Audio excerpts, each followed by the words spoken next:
Hello and welcome back. In this video, I'm going to show you how to install Mamp. So let's go to Google Chrome.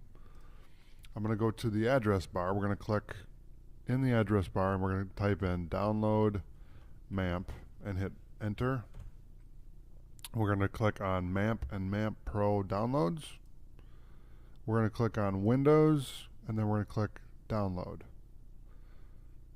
Alright, now my page here says 1 minute left, so what I'm going to do is I'm going to pause the video and I will return once it's done downloading. Alright, I'll see you in a little bit. Alright, welcome back.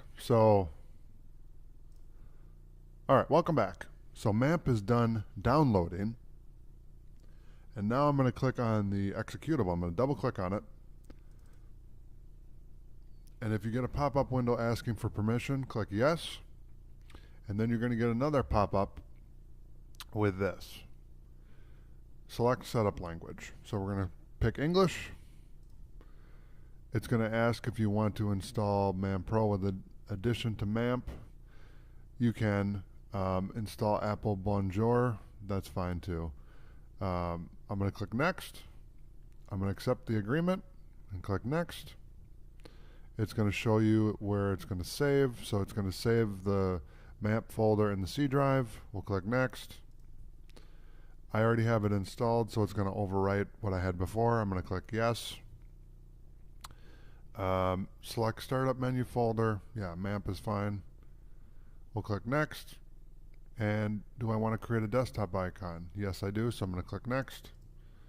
And we'll click install. So this is going to take a little bit of time, so I'm going to pause the video again, and when it's just about to the end, I'll come back. All right, I'll see you in a little bit.